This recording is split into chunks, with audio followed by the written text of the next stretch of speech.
अच्छा, जरा तसव्वुर करें 1985 का कराची। आज के इस एक्सप्लेनर में हम एक ऐसी खौफनाक मिस्ट्री में चलने वाले हैं जिसने उस वक्त पूरे शहर को हिलाकर रख दिया था। हथौड़ा ग्रुप का राज।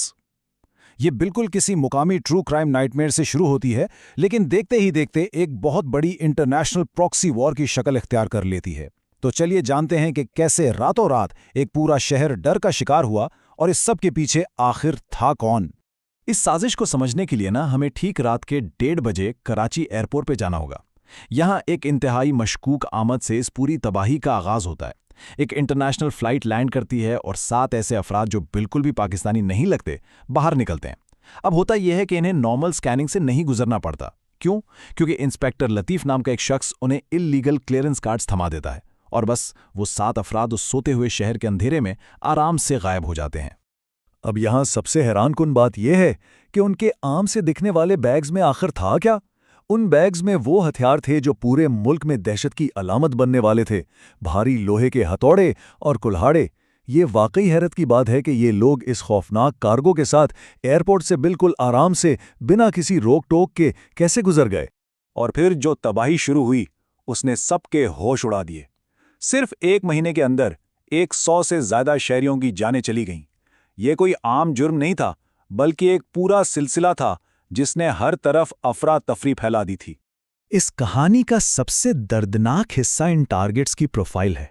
अगर आप गौर करें तो कैंट स्टेशन पर ट्रेन का इंतजार करते करते सो जाने वाली सलमा और उसके बच्चे, दिन भर की मेहनत के बाद आराम करते थके हारे मजदूर, मजार पर फजर का इंतजार करते लोग, ये समाज के सबसे कमजोर और बेआसरा लोग थे।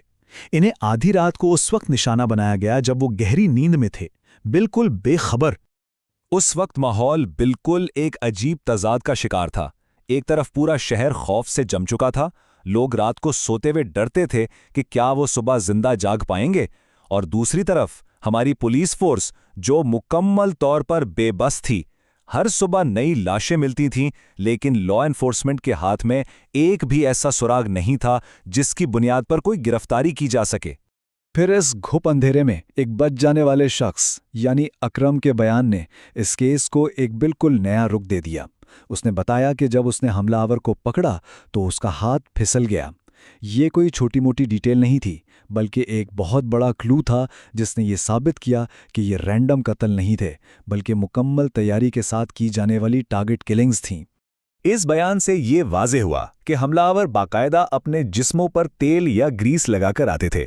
मकसद बिल्कुल साफ था, अगर कोई शख्स जागकर इन्हें दबोचने की कोशिश भी करे तो वो आसानी से फिसलकर अंधेरे में निकल सकें।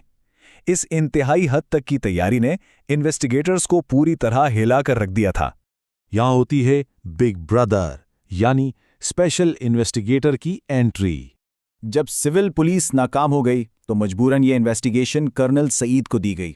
ये एक रिटायर्ड स्पेशल सर्विस ग्रुप यानी एसएसजी ऑफिसर थे और ये अपने साथ एक बिल्कुल मुख्तलिफ टैक्टिकल माइंडसेट लेकर आए थे। और इनके आने के बाद ही इस उलझे हुए केस की गांठें खुलना शुरू हुईं। तहकीक आगे बढ़ी तो बहुत जल्द एक इंतहाई शॉकिंग नाम सामने आया, अम्मार। दिन के उजाले में यह शख्स एक वीआईपी इलाके में रहने वाला निहायत इज्जतदार लिबियन बैंक का मैनेजर था। लेकिन रात के अंधेरे में वही शख्स इन आधी रात की टारगेट किलिंग्स का मास्टरमाइंड था। यह हैरान की बात है ना कि कैसे आम लोगों के दरमियान एक शख्स इतनी आसानी से दोहरी जिंदगी गुजार रहा था। अब इस मास्टरमाइंड को गिरफ्तार करना कोई आसान काम थोड़ी था। उसके साथ हमेशा गार्ड्स होते थे। तो इस ऑपरेशन को बिल्कुल किसी एक्शन मूवी की तरह प्लान किया गया। गाड़ी की स्पीड कम करने के लिए 3 लगातार रोड ब्लॉक्स लगाए गए। जैसे ही गाड़ी आखिरी बैरियर पर रुकी, एक लोहे के रॉड से शीशा तोड़ा गया और गार्ड्स को सोचने तक का मौका दिए बगैर प्लेन क्लोज्ड ऑपरेटर्स ने मार्क को गाड़ी से बाहर निकाल लिया। Flawless execution. खैर, मास्टरमाइंड तो पकड़ा गया, लेकिन अभी भी एक नामुमकिन सा सवाल अपनी जगह मौजूद था। असल कातिल आखिर थे कहाँ?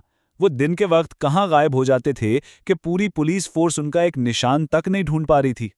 और ये इस पूरे एक्सप्लेनर का सबसे माइंड ब्लोइंग इंकशाफ है। कातिल शहर में थे ही नहीं। जरा सुनिएगा, वो लोग शाम को लीबिया से फ्लाइट लेते, रात 1:30 बजे इंस्पेक्टर लतीफ़ की मदद से एयरपोर्ट से निकलते, 3 बजे अपने टारगेट्स का कत्ल करते और सुबह होने से पहले वापसी की फ्लाइट पकड़कर इंटरनेशनल बॉर्डर्स क्रॉस करते हुए वापस लीबिया चले जाते, सिर्फ और सिर्फ कत्ल करने के लिए एक इंटरनेशनल कम्यूट। सुनने में नामुमकिन लगता है, लेकिन यही सच था। तो आखिर इन सब का मकसद क्या था? एक जियोपॉलिटिकल प्रॉक्सी वॉर। अब सवाल ये पैदा होता है कि आखिर क्यों कोई फॉरेन नेटवर्क पाकिस्तान आकर सोते हुए बेगुनाह शहरियों को क्यों मारेगा? शुरू की सीरियल किलर थ्योरीज तो फौरन रद्द हो गईं, क्योंकि ये किसी एक साइको का काम नहीं था। इसका मकसद बहुत वसी था, मुल्क में अफरा तफरी मचाना, अवाम में खौफ फैलाना और लॉ एंड ऑर्डर को पूरी तरह तबाह करना। ये कत्लेआम दरअसल उस वक्त की कोल्ड वॉर और दुनिया की बदलती हुई सियासत का हिस्सा था। अगर हम 1985 का ग्लोबल मैप सामने रखें तो पूरी तस्वीर वाज़े हो जाती है। एक तरफ पाकिस्तान और अमेरिका के ताल्लुकात काफ़ी करीबी थे, जो लिबिया जैसे मुल्क को बिल्कुल पसंद नहीं थे, और वो अमेरिका के इत्तहादियों को कमज़ोर करना चाहता था। दूसरी तरफ अफ़गानिस्तान में सोवियत यूनियन की जंग चल रही थी और पाकिस्तान का अफ़गान मुजाहिदीन को सपोर्ट करना काफ़ी फॉरेन पावर्स को नाराज़ कर रहा था। इस पूरी ग्लोबल चेस गेम में अफसोस की बात यह है कि इन सोते हुए गरीब शहरियों को सिर्फ एक प्यादे के तौर पर इस्तेमाल किया गया। लेकिन इस सब का अंजाम क्या हुआ? जब ये पूरा नेटवर्क बेनकाब हुआ तो हैरत की बात है कि कोई पब्लिक ट्रायल नहीं हुआ। खामोशी से मास्टरमाइंड्स अरेस्ट हुए, फॉरेन ऑपरेटिव्स को बैनुल-अक़वामी कवानीन के तहत चुपके से डिपोर्ट किया गया और डिप्लोमेसी ने अपना काम दिखाया। अचानक वो खौफनाक रातें फिर से नॉर्मल हो गईं और केस की फाइल्स हमेशा के लिए बंद कर दी गईं। और यही वो पॉइंट है जो इस एक्सप्लेनर के आखिर में हमें एक बेचैन करने वाले सवाल के साथ छोड़ जाता है। जब बड़े मुल्क और ताकतें अपनी जंगें, अपनी जियोपॉलिटिक्स अंधेरों में लड़ते हैं, तो उन मासूम लोगों के इंसाफ का क्या होता है? क्या डिप्लोमेसी की फाइल्स बंद होने के साथ ही उन बेगुनाह शहरियों का इंसाफ भी हमेशा के लिए दफन हो जाता है? ये वो चुभने वाला सवाल है जो आज भी जवाब मांगता है।